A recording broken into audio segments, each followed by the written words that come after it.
네, 오늘 우리가 함께 나눌 말씀은 구약성경 사무엘하 7장 2절 한 절 말씀입니다.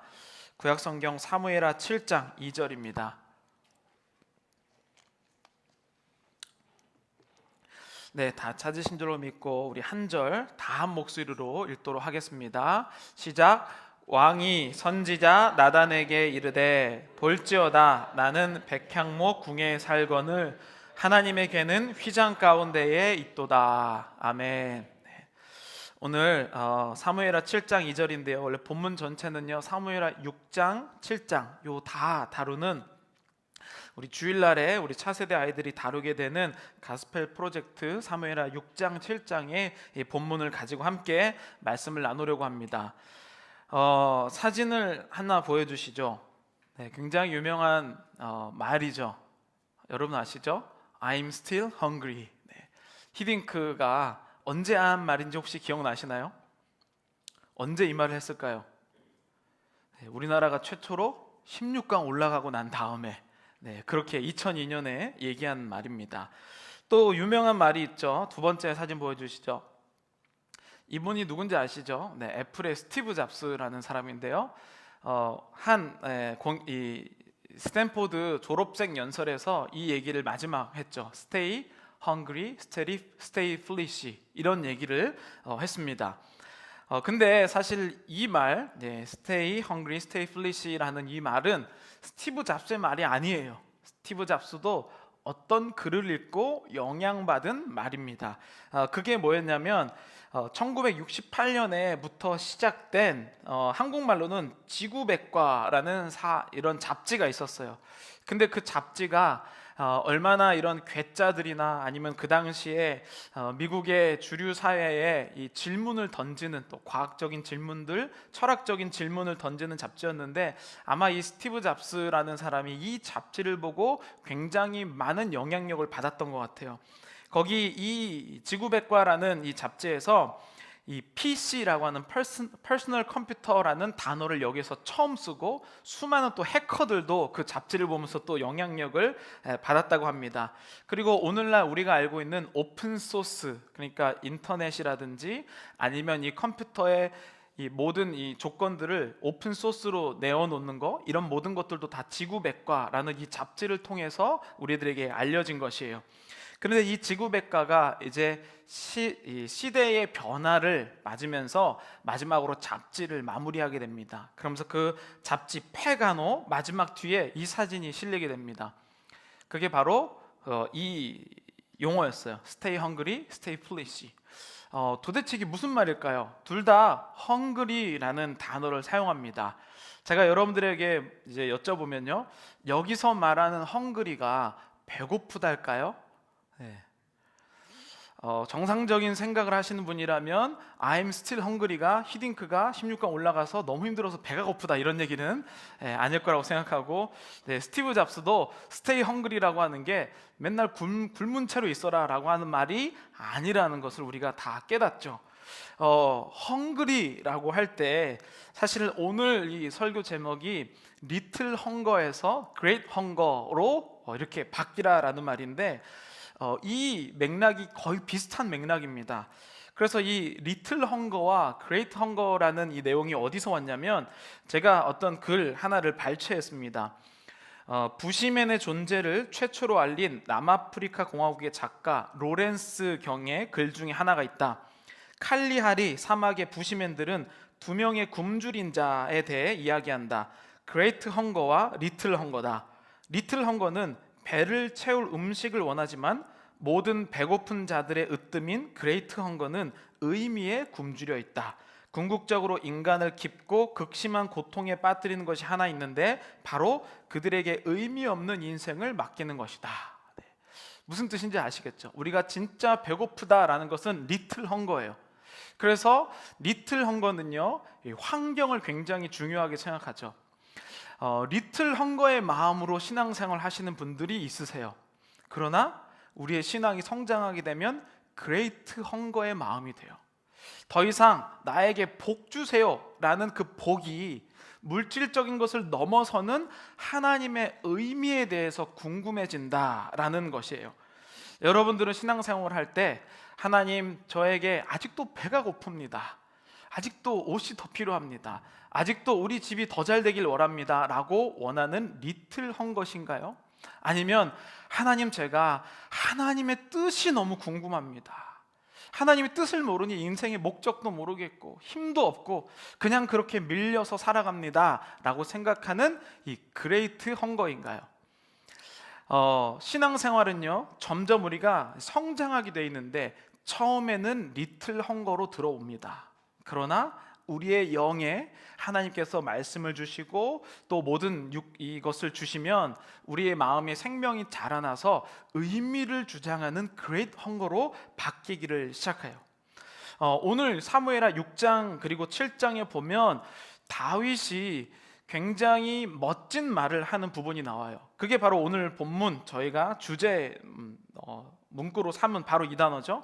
왕이 선지자 나단에게 이르되 볼지어다 나는 백향목 궁에 살거늘 하나님의 궤는 휘장 가운데 있도다. 이게 어떤 뜻이냐면 다윗이 이제 1절에 보면 평안하게 살게 된 때에 보니까 자신의 집은 너무 좋은 거예요.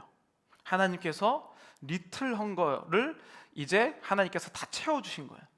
그리고 났는데 나단 선지자가 다윗에게 혹시 무엇을 원하십니까? 라고 물어봤더니 다윗이 무슨 얘기를 하냐면 그레이트 헝거적인 얘기를 해요. 그게 뭐냐면 우리 집은 이렇게 좋은데 여호와의 법궤는 저렇게 천막에 있네 라는 말을 하기 시작하는 겁니다. 얼마나 귀한 내용이에요. 내 집보다 하나님이 이렇게 집 안에 계시지 않는 것을 불편하게 생각한 굉장히 귀한 말입니다. 그런데요 여러분 결론 어떻게 되는지 아세요? 다윗이 하나님의 백향목으로 지은 그 성전을 저도 짓고 싶습니다 라고 했을 때 결론적으로 하나님은 짓지 말라고 하세요. 왜 그러셨을까? 여러분 교회에서 봉사한다고 하면 얼마나 귀합니까? 봉사할 사람이 정말로 모자른데요. 헌신하고 무언가 하면 참 좋은 일이죠. 그런데 말씀에 보면 헌신과 봉사보다 훨씬 더 중요한 것들이 있다는 거예요. 그 마음이 리틀 헝거로서의 봉사인가 아니면 그레이트 헝거로서의 봉사인가, 이것에 따라 사람의 인생이 바뀐다라는 것입니다. 사실 교회 안에는요 리틀 헝거, 그레이트 헝거가 다 공존하고 있습니다. 우리는 모두 배고파서 왔고 힘들어서 왔고 또 고달프고 어려워서 왔어요. 처음에는요. 그래서 어디 하나 기댈 곳 없는 인생, 위로받고 싶어서 주님께 우리가 왔습니다. 그런데 그때 우리의 모습이 바로 리틀 헝거의 모습으로 왔어요. 그런데 여러분 한번 돌아보시죠. 하나님을 내가 처음 찾았을 때보다 나의 인생이 훨씬 더 못 살고 힘들고 물질적으로 어렵습니까? 어느덧 돌아보니 내가 밥만 잘 먹으면, 내가 거할 곳만 있으면, 내가 움직일 차만 있으면, 내가 다닐 직장만 있으면 점점점 리틀 헝거의 마음이 커져갔는데 지금 여러분들이 보시면 그 리틀 헝거를 하나님이 다 채워주셨음을 확인하실 거예요. 근데 이 리틀 헝거에서 그레이트 헝거의 마음이 들지 않으면 우리의 마음은 하나님과 멀어지기 시작한다는 겁니다. 그래서 이 리틀 헝거에서 그레이트 헝거로 바뀔 때는 한 질문이 주어지는 거예요. 하나님께서 나의 인생에 도대체 어떤 의미를 주신 것인가? 내 배부른 것, 그게 정말 하나님의 뜻이었을까? 우리 집 사게 하는 것, 다 직장 가게 하는 것, 내 자식 잘 되게 하는 것, 결혼 잘 시키는 것, 이게 정말 하나님이 나를 이 땅에 보낸 유일한 목적인가? 여기에 머물러 있으면 우린 리틀 헝거로 마지막 순간을 맞이하는 것이죠. 오늘 사무엘하 이 6장 7장은요, 특별히 7장은요 다윗이 산전수전 다 겪고 노년에 이르렀을 때의 말씀이에요. 죄도 저질러서 벌도 받고 그리고 하나님께서 다시 회복시켜 주셔서 여러 가지 일을 하고 난 다음이에요. 그리고 하나님께서는요 사무엘하 7장 1절에 보면 이렇게 표현합니다. 함께 읽어보겠습니다. 여호와께서 주의 모든 원수를 무찌르사. 이제 리틀 헝거의 마음을 하나님께서 다 채워주신 거예요. 그럼 이제부터 좀 살만한 거 아닙니까? 우리 여러분들의 인생의 목적이 이것 아니셨나요? 하나님, 제가 좀 문제가 좀 없는 인생을 좀 살게 해주세요. 문제가 없는 거, 집안의 문제, 직장의 문제, 여러 가지 문제를 넘어서서 살게 해달라, 이렇게 표현하는데 다윗은 여기에서 심정이 변하고 말았다는 거예요. 다윗도 우리처럼 문제 없는 것이 목적이었는데 결국에는 바뀌었는데, 그게 도대체 무엇인가? 다윗은요, 지금 얼마나 성공했냐면 사무엘하 5장 11절에 보면 다윗의 집을 다른 나라의 왕이 그 당시에 가장 비싼 재료로 지어준 집이에요. 두로왕 히람이 다윗에게 사절들과 백향목과 목수와 석수를 보내매 그들이 다윗을 위하여 집을 지으니. 그러니까 얼마나 지금 다윗이 리틀 헝거로서 풍족해졌는지, 심지어는 이방 왕들이 제일 좋은 그러한 퀄리티로 자기의 집을 지어줬다는 거예요. 근데 지금 7장이 오면 6장의 어떤 사건들 때문에 7장에 다윗이 지금 자기 집이 좋은 것을 부담을 갖기 시작했다는 거예요. 어떻게 리틀 헝거에서, 자기만 만족하는 인생에서 그레이트 헝거가 될 수 있을까? 그게 다 여호와의 법궤에 관련된, 여호와가 어디에 계시느냐와 관련된 다윗의 시선이 바뀌었기 때문이에요. 여러분 잘 아시는 것처럼 이 이스라엘 백성들이 여호와의 법궤가 전쟁의 승리의 물건인 줄 알고 까불었잖아요, 그렇죠? 그래서 여호와의 법궤를 가지고 전쟁을 맨 앞에서 했다가 여호와의 법궤를 뺏기고 맙니다. 그러다가 하나님께서 다시 이들에게 기회를 주셔서 여호와의 법궤를 다시 이스라엘에게 가져오는 상황이 바로 사무엘하 6장에 나타나요. 사무엘하 6장에 이들이 얼마나 기뻤는지 이렇게 표현합니다. 사무엘하 6장 1절에서 2절. 이 조명이요 바뀌었는데 이 위에가 안 나오고 있어요. 네, 사무엘하 6장 1절 2절 우리 함께 읽어보도록 하겠습니다. 다윗이 이스라엘에서 뽑은 무리 3만 명을 다시 모으고 다윗이 일어나 자기와 함께 있는 모든 사람과 더불어 바알레 유다로 가서 거기서 하나님의 궤를 메어 오려고 하니 그 궤는 그룹들 사이에 좌정하신 만군의 여호와의 이름으로 불리는 것이라. 아멘. 여기에 보니까 뭐라고 나오냐면요, 3만 명이나 사람들을 뽑아서 여호와의 궤를 이동하고 있어요. 얼마나 멋진 일이에요. 여호와의 궤 정도라면 한 3만 명은 가서 성대하게 모시고 와야지. 근데 이렇게 성대하게 여호와의 전을 모실 때 어떤 일이 발생합니까? 10절 11절 함께 읽어보도록 하겠습니다. 다윗이 여호와의 궤를 옮겨 다윗성 자기에게로 메어가기를 즐겨하지 아니하고 집으로 메어간지라. 여호와의 궤가 가드 사람 오벳에돔의 집에 석 달을 있었는데 여호와께서 오벳에돔과 그의 온 집에 복을 주시니라. 여기 보니까 사무엘하의 1장 6장 1절 2절과 10절 11절 사이에 한 사건이 있었는데 바로 여호와의 궤가 떨어지려고 할 때 우사가 손으로 궤를 잡은 사건이에요. 그래서 그 온 집안이 죽고 저주를 받는 사건이 일어나요.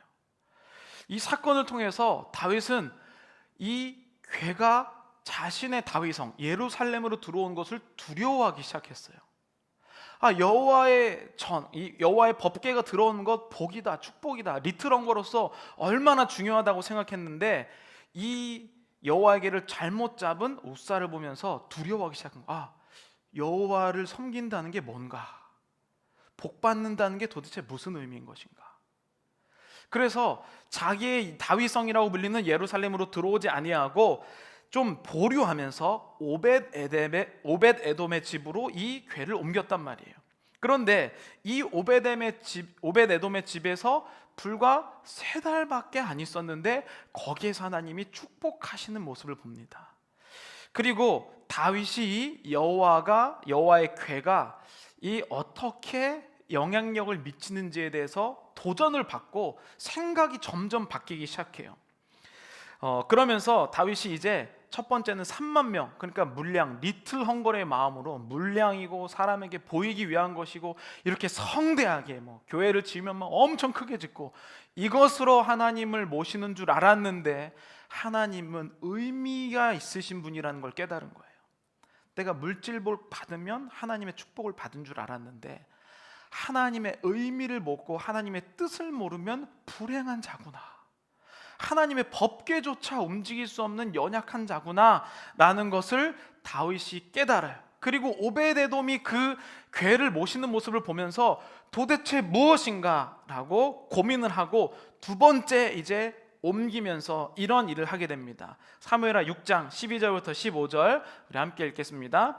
어떤 사람이 다윗 왕에게 아뢰어 이르되 여호와께서 하나님의 궤로 말미암아 오베데돔의 집과 복을 주셨다 한지라 다윗이 가서 하나님의 궤를 기쁨으로 메고 오베데돔의 집에서 다윗 성으로 올라갈새 여호와의 궤를 맨 사람들이 6걸음을 가네 다윗이 소와 살찐 송아지로 제사를 드리고 다윗이 여호와 앞에서 힘을 다하여 춤을 추는데 그때에 다윗이 배 에봇을 입었더라.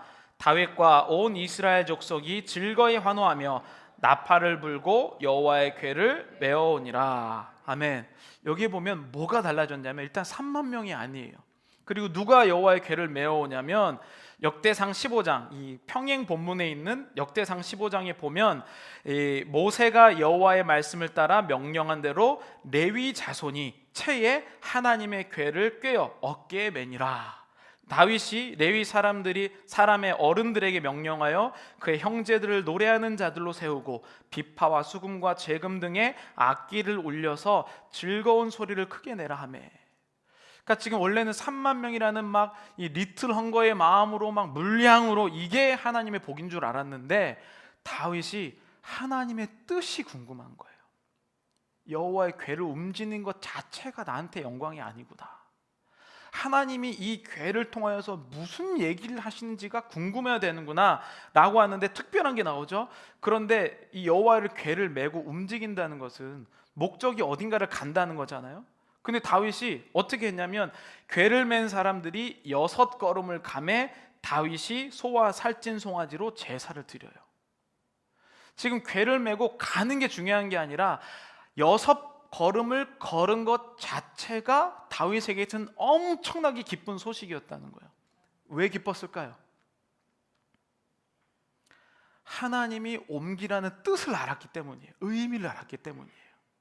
그동안에는 그냥 막 열심히 뭔가를 하는 게 다윗에게는 뭐 복받는 것이고 자신에게는 의미라고 생각했어요. 그런데 다윗이 이때부터 어떤 생각을 하냐면 6걸음을 움직여도 만족하기 시작하는 거예요. 예전에는 6마일 도시를 옮기고 이것이 뜻인 줄 알았는데 6걸음 움직여도 여호와께서 허락하시면 기쁜 거구나. 이게 여러분 그레이터인 거예요. 의미에 목마른 사람. 그리고 나서 좀 이제 특이한 장면이 나오는데 다윗이 뭐 춤추고 이것을 사울의 딸 미갈이 막 비웃고 이런 내용이 나오는데요. 그것보다 다윗이 무슨 옷을 입었냐면요, 배 에봇이라는 옷을 입었다고 얘기해요. 여호와의 궤가 6걸음하고 제사를 드리고 막 춤추는데 다윗의 옷을 봤더니 왕의 옷을 입은 게 아니었어요. 자색옷 이런 것을 입은 게 아니라 다른 모든 백성들과 똑같이 배 에봇을 입었다라고 표현을 해요. 왜 그랬을까요? 다윗의 옷을 바꿔 입은 이유가, 그것은 다윗이 자기 자신도 하나님을 왕으로 모시고 있는 것을 표현하고 있는 거예요. 나도 왕이 아니라 여호와가 왕으로 들어오시는 게 너무 기쁘구나. 그 의미에 대해서 다윗이 깨닫자 너무나도 기뻐서 춤을 출 수밖에 없던 거예요.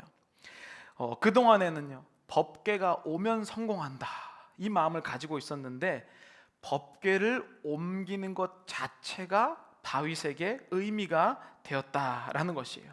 여러분, 근데 세상은요 왕복을 입기 위해 경쟁하는 곳이에요.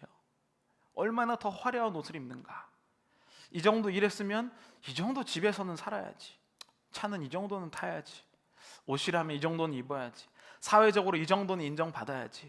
다 왕복을 입기 위해 하나님을 이용하여서 왕복 입으려고 사는 사람들이에요. 리틀 헝거들이죠. 그런데 다윗은 과감히 왕복을 벗고 배 에봇, 나의 왕으로 모실 수 있는 사람이 되었다는 거예요. 그러면서 사람들이 16절에 보면 즐거이 소리를 크게 내며 이렇게 하는데, 이게 뭐냐면 이 원문으로 비트루아라는 단어를 사용하는데 환호성을 지르다, 막 갈채를 보내다예요. 이게 뭐냐면 왕이 즉위할 때 사용하는 단어를 여기 하고 있어요. 그러니까 지금 이 말은 6걸음, 비록 6걸음 움직였지만 하나님의 뜻이 있다라는 것을 깨닫고 이스라엘 온 백성들이 즐거워한 거예요. 여러분, 리틀 헝거는요, 하나님이 크게 역사하실 때만 하나님의 뜻이라고 생각해요. 근데 그레이트 헝거는요, 하나님이 심지어 한 발자국 움직여도 기뻐한다는 거예요. 바알 신들과 전투할 때 수많은 이스라엘 전투 가운데 징조 하나를 보고 여호와의 역사하심을, 손바닥만한 구름 한 점을 보고 비를 내리심을, 그게 의미를 아는 자가 기뻐하는 내용이라는 거예요. 그러면서 특별하게 사무엘 6장 19절에 보면 이런 표현을 하고 있어요. 모든 백성 곧 온 이스라엘 무리에게 남녀를 막론하고 떡 한 개와 고기 한 조각과 건포도 떡 한 덩이씩 나누어 주매 모든 백성이 각기 집으로 돌아가니라. 아니, 여호와의 궤를 움직이는데 왜 갑자기 제사를 드리고 뭐 배 에봇을 입고, 그 다음에 여기 보면 약간 성찬식 비슷하게, 그렇죠? 떡 한 거겨 고기 한 조각과 건포도 한 덩이씩 왜 나눠주나? 이것은 이스라엘 사람들이 전형적으로 화목제를 드리고 나서 하는 행동이에요. 하나님과 뜻을 몰랐는데 하나님과 다시 화해했을 때 그 기쁨으로 딱 떡 한 개와 고기 한 조각과 건포도 떡 한 덩이씩 먹는 게 일종의 파티였다는 거예요. 하나님이 움직이시려는 뜻을 알았구나, 의미를 알았을 때. 여러분, 아무리 비싼 음식을 드셔보세요. 인생에 의미가 없으면 아무런 맛도 느껴지지 않습니다. 우리의 건강, 우리의 인생조차도 그런데 만약 천지 만물을 창조하신 하나님께서 나에게 부여하신 의미를 깨달았을 때 음식이 문제겠습니까? 나의 집이 문제겠습니까? 어떤 것이 문제겠습니까? 하나님의 의미를 알게 되면 다윗처럼 춤을 출 수밖에 없다는 것이죠. 그게 바로 리틀 헝거에서 그레이트 헝거로 옮겨진 다윗의 기쁨이요, 그 다음에는 하나님이 천막안에 거하신 것이 불편하게 여겨지는 거예요. 그런데 오늘 본문의 진심을 찾아보면 바로 그거예요. 하나님 제가 너무 불편해요. 하나님이 더 거룩한 곳에 거하셔야 되는데 제가 더 좋은 곳에 머물러서 너무 죄송합니다 라고 했는데 하나님 뭐라고 대답하는지 아세요? 그게 오늘 본문 사무엘하 7장 6절 7절입니다. 우리 함께 읽어보겠습니다. 내가 이스라엘 자손을 애굽에서 인도하여 내던 날부터 장막과 성막 안에서 다녔나니 이스라엘 자손과 더불어 다니는 모든 곳에서 내가 내 백성 이스라엘을 먹이라고 명령한 이스라엘 어느 지파들 가운데 하나에게 내가 말하기를 너희가 어찌하여 나를 위하여 백향목 집을 건축하지 아니하였느냐고 말하였느냐. 이게 무슨 뜻이냐면 하나님께서 이렇게 다윗에게 물어보는 거예요. 내가 언제 너한테 집 지어달라고 한 적 있어? 물어보는 거예요. 만약에 내가 집을 짓기를 원했으면 출애굽할 때 천막에 계속 하나님의 법궤가 움직여 다녔는데 그때부터 어떤 한 지파에게 내 집을 지어달라고 말하지 않았겠느냐? 이런 얘기를 하는 거예요. 여러분, 다윗이 이스라엘 역사를 모릅니까? 다윗이 하나님 말씀을 모릅니까? 산전수전 다 겪고 그랬는데 다윗이 하나님이 집을 짓기를 원하시는지 원하지 않는지도 몰랐다는 거예요. 정말 놀라운 일 아닙니까? 그렇게 신앙심이 좋고 여호와만 의지했던 다윗이 하나님이 묻지도 않은 일, 하나님이 원하지도 않는 일을 구별을 못하고 있는 모습을, 내가 만약에 집 짓기를 원했으면 진작 얘기했지 여지껏 너에게 말도 꺼내지 않았겠느냐라고 얘기를 해요. 그러면서 하나님이 뭐라고 결론 지어주냐면 11절에 우리 함께 읽어보도록 하겠습니다.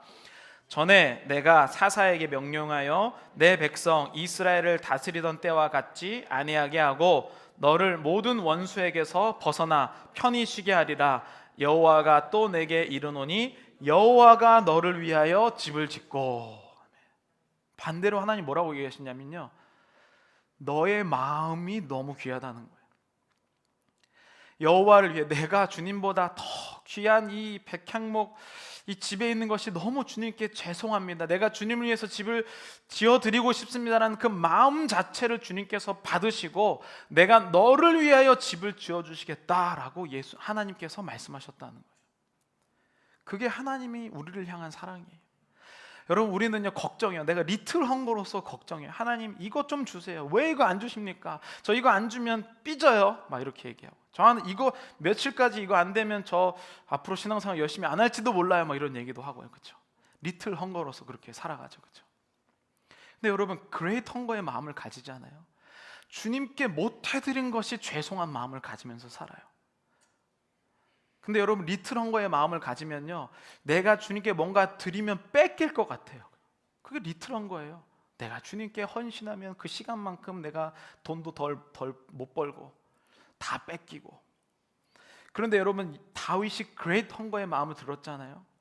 주님이 내가 하나님보다 더 좋은 집에 사는 것이 죄송합니다 라고 하는 그 마음을 하나님께서 네가 원하는 성전은 원하지 않는다라고 얘기하시면서 결론으로 뭐 하십니까? 그러나 오히려 내가 너를 위해 집을 지어주시겠다. 하나님을 위해 하나님의 의미를 찾아다니는 자는요, 그래서 그의 인생을 책임지신다는 거예요. 이 영적인 원리를 모르면요, 항상 교회에 와서 리틀 헝거로 살아가는 거예요. 뭐 좀 제발 달라고, 내 인생 너무 고달프고 힘들다고, 나 좀 위로해 달라고. 그러나 여러분, 하나님을 걱정할 때 하나님이 내 인생을 완전하게 책임져 주십니다. 오늘 본문 마지막에 저는 이 말씀이 참 와닿았어요. 사무엘하 7장 22절인데요. 그런즉 주 여호와여, 이러므로 주는 위대하시니 이는 우리 귀로 들은 대로는 주와 같으니 없고 주 외에는 신이 없음이니이다. 이게 다윗이, 하나님께서 이제 다윗에게요 거의 12절부터 16절까지 막 축복을 내주세요. 그래서 너의 뒤에, 그래서 너의 자식이 성전을 짓는다, 솔로몬에게 막 축복하신 내용이 나오거든요. 그리고 나서 18절부터는 다윗이 너무 감사해서 내가 주님을 걱정하는 마음, 주님께 드리지 못하는 그 마음을 가진 것으로 하나님 축복을 주시는구나 라는 것을 깨닫고 감사의 시를 막 18절부터 얘기를 해요. 그런데 그때 22절에 나오는 요 방금 읽은 이 부분은요, 모세가 하나님께 똑같이 했었던 고백이에요. 그게 무슨 말이냐면, 귀로는 들었으나 자기의 인생에는 없었던 하나님, 경험하지 못했던 하나님. 다른 사람이 야 주님께 드려봐, 하나님이 너 인생 책임지셔, 수없이 귀로는 드렸지만 자기가 그랬지 못했기 때문에 듣는 것에서 끝났던 그 주님이 지금 살아서 나에게 역사하시는 모세의 고백을 똑같이 하고 있다는 거예요. 여러분, 오늘날 수많은 기독교인이 몰라서 못하는 분은 없으실 거라고 생각해요. 내 문제 주님께 맡기면, 내가 하나님의 그레이트 헝거의 마음으로 살아가면, 내가 오히려 이렇게 살고 있으면 주님께 죄송한 마음을 여기면 주님이 나를 책임져 주시는구나, 이거 모르시는 분 여기 계십니까? 그러나 그것이 실제가 되지 못하는 거예요. 왜냐하면 나는 여전히 리틀 헝거니까, 나에서 머물러 있으니까, 아브람이니까. 주님께서는 우리에게 아브라함, 그레이트 헝거, 하나님의 의미를 깨달을 때 우리의 인생을 하나님께서 책임져 주시고 총체적으로 변화시켜 주신다라고 이야기를 해요. 그러면서 오늘 본문 27절에 이렇게 마무리를 합니다. 함께 읽겠습니다. 만군의 여호와 이스라엘의 하나님이여,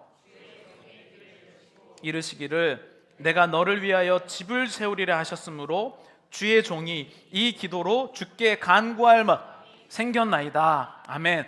말씀 그대로 띄워주시면 여기에 정말 중요한 영적인 원리가 있어요.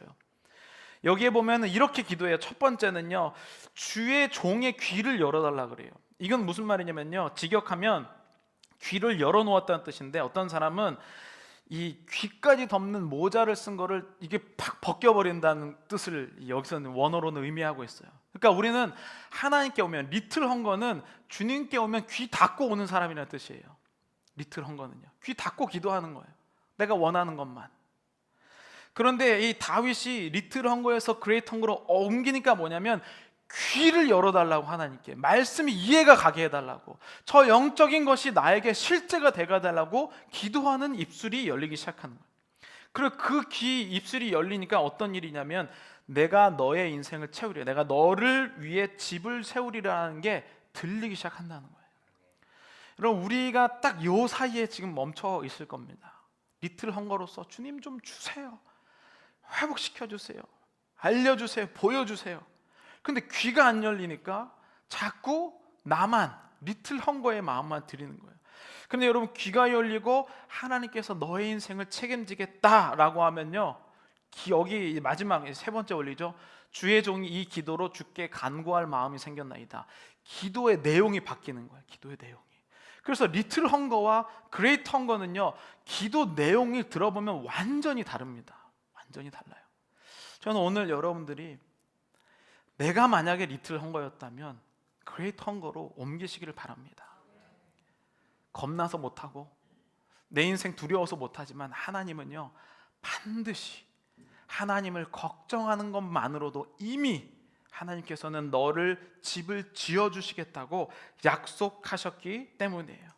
우리 시간에 자리로 나가면서 기도할 자리로 나가 또 찬양하고 기도하겠습니다.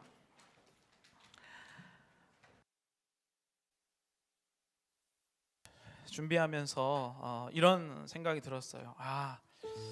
정말 이것만 알면 내가 주님께 모든 것을 맡기고 나의 인생이 변하고 내 걱정을 내가 하는 게 아니라 하나님이 하신다라는 것을, 하나님이 책임져 주신다라는 그레이트 헝거의 마음만 가져도 우리의 인생의 문제가 해결될 텐데, 수많은 사람들이 귀를 막고 리틀 헝거로서 내 인생에만 매달렸을 때 오히려 계속 매번 쓰러지고 하나님의 궤를 놓치는구나, 이런 생각을 합니다. 여러분, 주님은요, 이미 말씀을 통해서 약속하셨습니다. 주님을 위해 사는 자 주님께서 책임져 주신다. 우리 함께 이 찬양하면서 주님께 부르짖도록 하겠습니다. 주님, 하나님께서 우리를 책임져 주시옵소서. 우리 함께 찬양하겠습니다. 어찌하여야 그 크신 은혜 갚으리, 어찌하여야 그 크신 은혜가, 무슨 말로써 그 사랑 참 감사하리요, 무슨 말로써 그 사랑 참 감사. 하늘의 천군 천사라도, 하늘의 천군 천사라도 나의 마음 모르리라, 나의 마음 모르리. 나 이제 새 소망이 있음은, 나 이제 새 소망이 있음은 주님의 은혜라, 주님의 은혜라. 하나님께 영광, 하나님께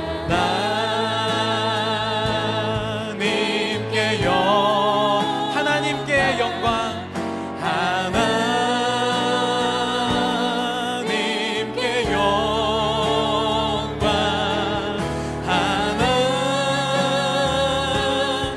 하나님께 영광. 날 사랑하신 그 피로 날 구하사, 그 피로 날 구하. 죄에서 건지셨네, 죄에서 건지셔. 하나님께 영광, 하나님께 영광. 날 사랑하신 주, 날 사랑하신. 다시 한번 고백하겠습니다. 하나님께 영광, 하나님께 영광, 하나님께 영광, 하나님께 영광, 하나님께 영광, 하나님께. 날 사랑하신 주, 날 사랑하신 그 피로 날 구하사.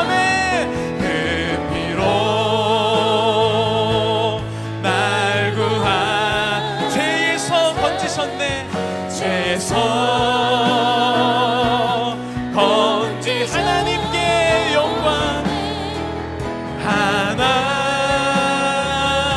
하나님께 영광 날 사랑하신 주 내 사모하는 주님 내 사모하는 주님 온 세상 구주시라 세상 구주시라며 내 사모하는 주님 영광의 왕이시라 영광의 왕이 내 사모하는 주님 아멘 내 사모하는 주님 온 세상 구주시라 온 세상 구주시라 내 사모하는 주 영광의 왕이시라 영광